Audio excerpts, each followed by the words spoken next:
Hey guys, long time no see. Why don't you join me with a 2 milligram nicotine rant? All right. So I use these a couple times a week. I like it. The Zyn 3 milligrams is good too, but honestly, I find it to be a little bit too strong for me. And I'll do about 1 or 2 of these per week on days when I'm really, really mellow and I just feel like, I don't know. I enjoy a little boost when I'm mellow. It's funny when I'm hyper or when I have a lot of energy or when I have a lot going on, I don't like using it. But when I'm like super, super chill, like I am right now, because I just finished teaching a Spirit of a Man retreat, I enjoy it. So I just taught Spirit of a Man retreat. It was wildly potent experience. Look, these retreats are phenomenal. I can't even begin to express to you what goes on there and how potent it is. But I want to talk about a important theme that I learned, and it's the difference between, it's hard to talk with this thing in, maybe like that. It's the difference between Mars and Venus energy, okay? I want to talk to you guys. This is really mainly for men, but women might resonate too. A man must learn how to harness and how to be comfortable and how to learn about the different polarities within himself. Every single man has a masculine energy and a feminine energy, a Mars predisposition and a Venusian predisposition. Men have been trained to believe that Mars is the only way, that is the only way to be a man. Movies train you, TV trains you. Your friends train you. Getting made fun of trains you. Getting beaten up trains you. There's a whole conspiracy, if you will, to make men feel like they need to be invincible, powerful all the time, say the right things all the time, unemotional, productive, pay for everything, move forward quickly, and how to be in control all the time. And that's what men are fixate around in terms of how they can be their best self. And if you look around the world, most of the people doing men's work, or not men's work, but like self-improvement, are just teaching people how to be kind of more like David Goggins, if you will, right? David Goggins is the epitome of Mars energy. He's a beast. He's a warrior. He's never going to quit. He's never going to stop. He's literally going to keep running until his knees explode. And then he'll keep running. And then his ankles will explode. And he'll keep running. And then he'll die. And that's it. Right? But is there anything wrong with that? No. He's a beast. But it is an incomplete human being, in my opinion. Because Mars, this engine of Mars, which again, Mars is like warrior, soldier, accomplishing the mission, okay? Getting things done, pushing through.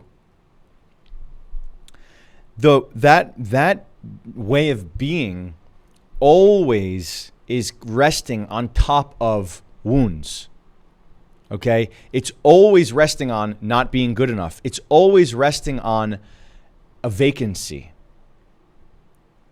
Okay? And ultimately, it's not sustainable. It really ages people really, really quickly. Okay?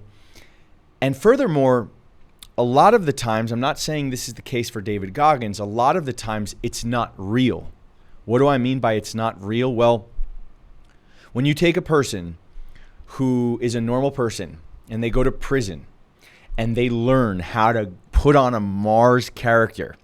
They get tattoos, they grow their beard, they shave their head, they turn a little bit gangster, they know how to strike fear in the eyes of other men, they know how to exercise, they get jacked, they know how to close their emotions, they shut off their emotions, and they create this fortress of Mars protection around themselves. Now, the cost of that is major. That person, the little boy gets crushed in that situation. And no, there is no man that doesn't have a little boy. It doesn't exist. We're all little boys. And little girls, those parts are always there. You don't outgrow them. Psychologically, emotionally, spiritually, those parts need to be integrated, not squashed. So what happens is that normal person who maybe at one point in time had an open heart, had open emotions, shuts everything down, puts on the Mars character, and is now in a facade. Now, this facade is safer than being wide open in prison, but nonetheless, there's a cost, okay? When you're not in prison, when you're in normal life, you don't have to put on that character. The only thing you're trying to do is to protect your little boy. But there's a way of loving and integrating the little boy to where that level of protection is not the only pathway. There's something called Venusian energy, which is opening. Being open, let me tell you something. It's painful to close. It's painful to be open. It's painful. It's even more painful to close. When I get in an argument with my wife and I hate her somewhere and I close to her, she is such an integral part of my life that I can go and call my friends and be like, this fucking bitch, and she did this, and I'm fucking done with her, and what the fuck, and I can't believe it. And I can say that all I want. And I can say, I'm sleeping alone tonight. I don't care. I don't give a shit. I can say that all I want. The suffering that I go through when I close to her, because she's a part of me. She's an integral part of my life and my heart. When I close to her, I close to myself. It's agony. I can't sleep. I start getting anxious. I start really losing my calibration. But why? My mind and my Mars says, doesn't fucking matter. Move on, cut her out, move forward. It literally doesn't work. I can't lie to myself. The suffering is so deep and so real when I do that. Why? Because I'm cutting off a part of myself. Okay? Now, what happens when you do that? Well, you lose magnetism. Yes, you can still dominate, you can still accomplish, you can still crush workouts and go make a lot of money and dominate things, but you still lose magnetism, emotional flow, heartness, love, connection, peace. So closing to yourself, while alluring and seductive for the average man because you feel powerful in the short run, it is, I'm already done with this thing. I can already feel it. Makes me too hyper. You lose something so crucial of yourself. Now, when you access Venusian energy, right? Classical Venusian example is a Venus flytrap. It sits there, it's seemingly doing nothing. The fly jumps in and then it closes. So it takes this one action that feeds itself. Just one action. Boom. All of that other time, it's waiting, it's patient, it's receptive. It has all these different receptors that are drawing it in, the nectar that draws the flies in. That is a different kind of medicine, a different kind of beingness that allows you to be bigger. If all a man knows is his Mars, he loses a piece of himself and he cannot be as big. Okay? When I say big, I'm talking about in every arena. Financially, emotionally, psychologically, spiritually. Okay? So the Venusian, it's this part that knows how to be patient. It knows how to take one action from a place of an expansive viewpoint. And that one action is more important than the 50 actions that he could have done in a grind. The Venusian energy knows how to wait, knows how to allow. It knows how to feel. Okay? And if you can discover both polarities within yourself, you're so much more powerful. And powerful in business, but also powerful for your children, powerful leader, powerful for your wife. And I'll tell you, kids and women are always pulling for that part of you, the part of you that's emotionally available. The Mars is not emotionally available. Okay? You can look at a movie like Aragorn from Lord of the Rings. He's a really good example of a balance. And now, admittedly, he's still very much in that Mars because he's a warrior, but he's still very soft emotionally somewhere, very receptive, very present emotionally. And he has the long hair and there's a beauty. He does such a good job in that movie of balancing. And you see other characters in that movie and other movies that are just Mars, and it usually is a road to nowhere. There's a collapse. Okay, so the point of this video is just to share with you men that being emotionally connected is a superpower. You have to awaken your sensitivities. The world is crushing your sensitivities, and there's a major cost. It doesn't matter if you win. You're still paying a price.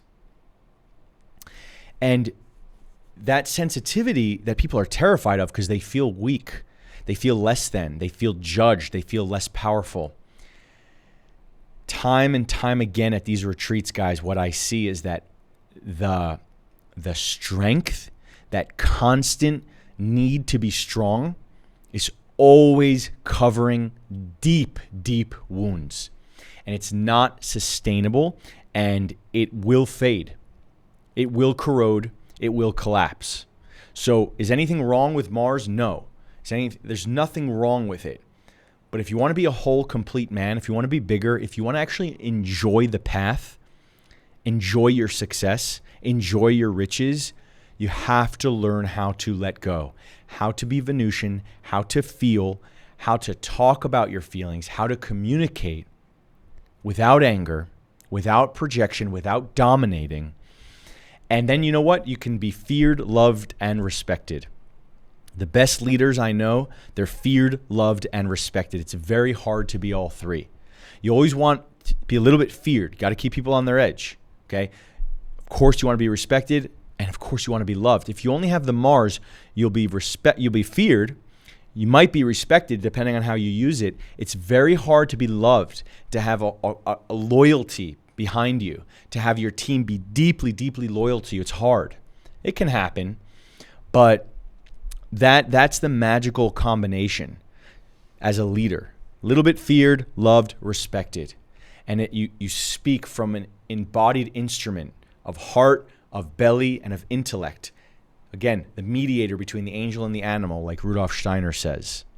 Okay, so my encouragement for all you men out there is to learn about Venusian energy, learn about your feelings, learn about your sensitivities, and feel how strong you have to be because of how scared you are of being weak.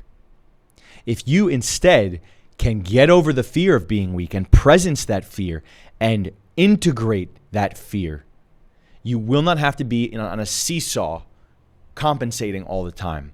And you'll free up life force and you'll become bigger. Okay? That's all I got for you.